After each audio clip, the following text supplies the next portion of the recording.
بسم الله الرحمن الرحيم الحمد لله رب العالمين وصلى الله وسلم وبارك على عبده ورسوله نبينا محمد وعلى آله وصحبه أجمعين أما بعد السلام عليكم ورحمة الله وبركاته. We're still studying the fiqh rule, the legal maxim, al-qa'ida al-fiqhiyya, which states that certainty is not removed by doubt. And there are many sub-rules under it, and we spoke about a number of them. Today we will speak about al-aslu fil abda' at-tahrim. Al-aslu fil abda' at-tahrim. The default when it comes to sexual intercourse and what precedes or follows that, it is prohibited. So now we want to know about certainty. And where is the certainty and where is the doubt in this sub-rule? This rule deals with sexual intercourse. So is it permissible for a man just to have any relationship with any woman he wants? No, this is logical. So it is prohibited to have anything that precedes such sexual intercourse, such as chatting, socializing, looking, or what comes afterwards. So if it's prohibited, then how can one make it halal? Simply as Allah stated in the Quran, that those who protect and preserve their private parts except from their wives and their right hand possession. So these are the only two legal ways to have such a relationship. Other than that, it is totally prohibited. How can I implement this in fiqh? Well, this is easy. For example, I'd like to marry someone from America. Halal or haram? You can't do that providing the conditions are fulfilled. You cannot have any relationship. We're talking about the halal relationship. So if she's Jew, Christian or Muslim, and she's not related to you, then it's halal. Now, if I wanted to marry someone from my relatives, my cousins, my uncle's daughters, halal? It's halal. Unlike what the people think elsewhere, that marrying a cousin is prohibited. It's not in Islam, huh? I get a lot of people asking me from America that a cousin is a brother. This is not in Islam. A cousin is a total stranger. That is why the Prophet ﷺ married his cousin, Zainab bin Jahsh. And that is why he gave his daughter to his cousin, Ali ibn Abi Talib. So this means in Islam, there is no problem in that. Now, when I proposed, a woman came and she said, I suckled you, I breastfed you, along with one of your uncle's 20 daughters. My uncle has 20 daughters. So I suckled you and I suckled one of these daughters. But I forgot which one. Okay, you forgot now. 19 are halal for me to get married, or 2. And 1 is haram. What to do? Apply the rule, which says, al-aslu fil abda' at-tahrim. The default when it comes to sexual intercourse and whatever precedes or follows that is prohibition. So the whole 20 become haram for you to marry because you do not know which one. If you were told that one of the girls in a village suckled with you, again the village becomes haram for you. But if it becomes a city, if it becomes a country, if someone came to you and said, I suckled someone with you in America, were you crazy? 300 million will become haram? No, they say that this is too much. But if it is something that is limited, that can be quantified and measured, because of the other possibilities are available, then this becomes haram. So this is related to certainty, is not removed by doubt. Another rule they obtained from the main rule, certainty is not removed by doubt, is لا ينسب إلى ساكت قول ولكن السكوت في معرض الحاجة إلى البيان بيان. What does this translate to? A statement should not be attributed to anyone who is silent. So they're deliberating, they're saying you did this and you did that, and I'm not speaking. And they say, this is the evidence that he did it. No, a statement should not be attributed to someone who is silent. Rather, silence is only considered an explanation in case where an explanation is necessary. So if the judge asks someone, now he has to speak, and he said, did you kill that man? And the guy says, you did kill that man, didn't you? And he doesn't speak, he doesn't reply. So now this rule applies certainty. And certainty is, if I don't say anything, you cannot accuse me of saying something unless by not saying something you are approving it. And this is found in the case of marriage. We have something in the Sharia, yani women are either a virgin or not a virgin. Not a virgin is the one in Arabic known as thayyib. She's the one who was married before or was widowed. And now she has no husband. She is known as thayyib. And the one who had never got married before, she's known as bikr. So the Prophet tells us, alayhi salatu salam, a hadith that we can apply on this rule. And we understand this rule from it. The Prophet alayhi salatu wasalam told us that when it comes to a thayyib, when she gets a proposal, she has to speak out. But when a virgin gets a proposal, her silence is her approval.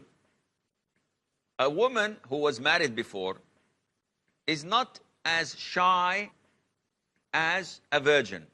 So that's why a woman who was divorced or widowed, and the father comes to her and says, my daughter, Mr. So-and-so has proposed to you, and he's, mashallah, wealthy and handsome, and a student of knowledge, and mashallah, this and that.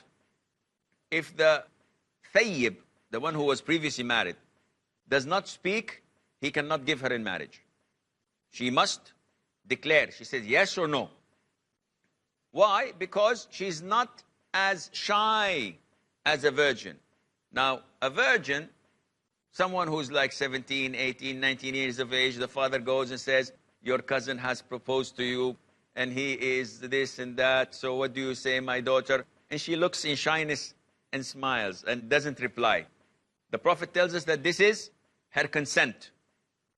This was at the time of the Prophet ﷺ. Now, girls of like this say, how old is he? How much does he earn?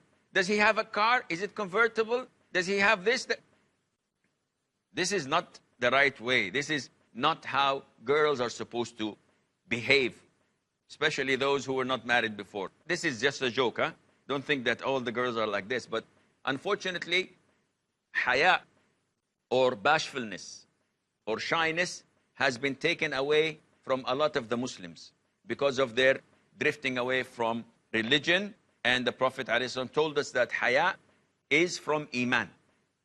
And this is why the Prophet told us when a virgin is asked and she does not reply, this is considered to be an explanation, an approval. But in the case of someone who was previously married, she has to declare that, and her silence is not taken as an approval. One of the rules that deals with certainty and doubt is that certainty is not removed by doubt. What about imagination? If someone imagines something, can we apply this to him? No. Imagination does not remove certainty. Can you give an example? Yes, someone goes to a country and it's time for salah. He doesn't ask about the qibla. He doesn't go and check the masjids where they are built so that he knows the qibla. He doesn't check the sun to know the direction from east, west, north, and south. He doesn't do anything. He just looks, yes, I'm going to pray to this direction. Allahu Akbar. Certainty is not removed by doubt, and this person, the rule is لا عبرة بالتوهم. The rule is لا عبرة بالتوهم. And it translates to no consideration should be given to that which is merely imagined. So this individual imagined that the Qibla is in this direction. He prayed. He didn't do his due diligence. He did not do his homework. Type, what happens if I truly go to a country, no masjids, no one to ask about direction, no compass? Now all smartphones have Qibla direction, but hypothetically speaking, nothing. What should I do? Should I pray or not pray? No. If you do your best, you try to think, okay, now the sun is here and it's noon, so I think the Qibla is this direction. You did your homework, you tried your best, and you prayed and you discovered that your prayer was in the wrong direction. Should I repeat? No. Because you did what you almost thought that it was certain. But this individual who is only imagining, this does not have any basis, and that is why we cannot apply it. Certainty says that you cannot do this because imagination would not avail. Likewise, if a judge listens to the testimony of the witnesses and they go, the following day he has to give a verdict, and he says, no, I'm not going to give a verdict. Why, judge? He says, maybe they will come and say we change our mind. No, this is maybe. Is it a fact or imagined? It's imagined. So you don't have the right to delay the verdict without any legitimate reason, or because someone died, you will reject his testimony, because maybe if he did not die, he would have come and said, I changed my mind. No, this is imagined. You have to apply what is certain. We have a short break. Stay tuned, and inshallah we'll be right back. Assalamu alaikum and welcome back. Now, one of the sub-rules states that لا عبرة بالظن البين خطأه, that no consideration should be given to a doubt which is clearly incorrect. This means that if you do something and after doing it, you discovered that it was wrong, this means that it has no basis to it, and hence there is no consideration to it. Give us an example. I come and I find a bucket of water, and I believe, applying the other fiqhi rules, that water is pure. And I ask, and people tell me this is pure. So I make wudu and I pray. And after I finish praying, someone comes and tells me, no, the water is not pure. There is an najasa in it. And I discover that he's right. There is an najasa in it. What to do? The rule says that no consideration should be given to doubt which is clearly incorrect. Now, I've discovered that what I thought was certain becomes not certain, and therefore I have to make wudu again and I have to pray again. Because this doubt now is not a doubt, it becomes a certainty that the water is not pure. Now, one would probably argue and say these rules are confusing. No, they're not confusing. 90% they are correct, but there is always this 10% that is an exception. So if you master these rules and always have them at the back of your mind, you can know what is right and what is wrong, generally speaking. But without knowing what these rules are based on and when to apply it and when to have an exception, you cannot have that. So these rules are only beneficial for someone who has gone through fiqh, who has covered the fiqh, and then he knows that, yes, this rule 90% applies on this chapter, in this book, in this subject, but the exceptions are 1, 2, 3, 10. It becomes very easy, but as a reminder, it's a very beneficial science. The last rule says, الْمُمْتَنِعُ عَادَةً كَالْمُمْتَنِعُ حَقِيقَةً. What can't happen usually is likely what is impossible to happen. What cannot happen usually, because it's not usual, then it is as if it's impossible. And this is good for a judge, for example, because when there is an orphan and his uncle is the trustee, and the father of the orphan left a lot of money, and when the boy reached the age of 18, the judge says, transfer the money to the boy. And the uncle says, I spent all the money on him to ensure that his upbringing is good. So I spent all the money on him. And when the judge looks at the boy, he finds him that he's not well fed, not well clothed, lives in an apartment in a very bad district of the city, doesn't have any property, the bank account is zero. So this is something that is unusual. If you claim that you have spent money on that orphan, he should have been in a better situation, clothes-wise, health-wise, car, house, bank account, money. But when he has nothing, and he has nothing to show, this is usually an indication that it is not happening. And this is why it is impossible. I will not believe the uncle. The judge will not believe the uncle. So this is what means what cannot happen usually is like what is impossible to happen. Because it's not usual to spend money and not see the traces of it. Then this is impossible. What he's saying is impossible. Now, these are parts of the sub-rules that we have learned before, coming from the second major fiqhi rule, which is certainty is not removed by doubt. There are another set of rules. The 10 rules that we have taken, they're stemmed directly from certainty is not removed by doubt. There is something that we understand by reversing it. So how do we reverse it? Certainty is not removed by doubt, but it is removed by certainty. So this is reversing it. And they have come up with a number of rules. One of them is whatever is certain is not removed except by what is certain as well. And we gave an example for that. Someone thinks that he divorced his wife. What is certain? No. One word. No, this is negative. I want the affirmative. Marriage. What is certain is marriage. Okay, so I will not remove this marriage except when I am certain that there is divorce. So what is certain is removed by what is certain. Water is pure.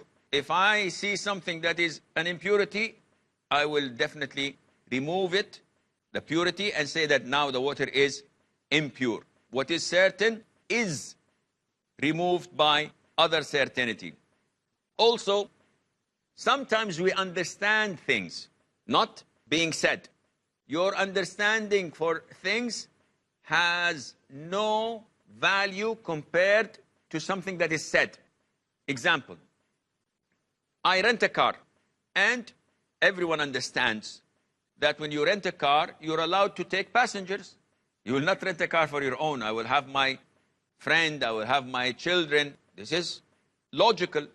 Sometimes I rent a car and I put cargo in it, my bags, my stuff, to transport them from one place to the other. So this is understood. Everyone knows this.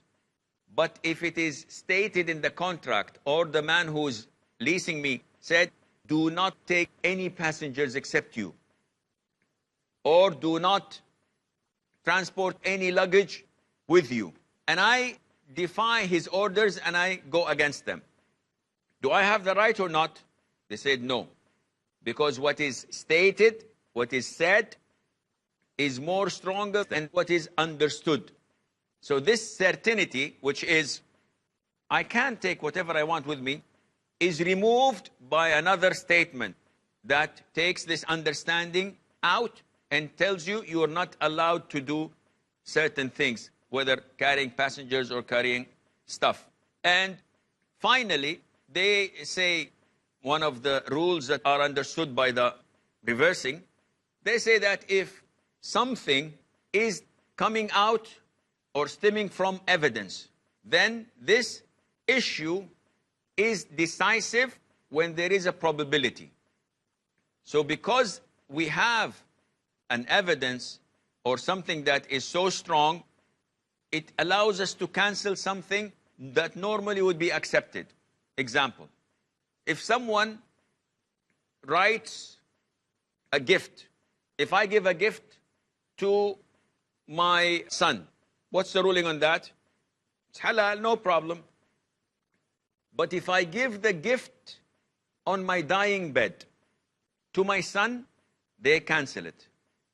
Why? Because I am on my dying bed, this takes the ruling of a will. And it is not permissible to make a will to someone who would inherit. The Prophet said, alayhi salam, La wasiyyata liwarith, that someone who will inherit, you cannot write a will. So if I was in my health and I give my son a gift, no problem. But because there is this possibility, there is this chance that I am writing it because I'm on my dying bed and he's inheriting, the scholars would make this not permissible, because this certainty, which usually I can give gifts away, is cancelled by something that is probable, that is, I am giving a will. So by this we conclude, inshallah, the second major rule, which is certainty is not removed by doubt. And next time we meet, inshallah, we will talk about the third major rule. This is all the time we have. Until we meet next time, fi amanillah. Wassalamu alaikum wa rahmatullahi wa barakatuh.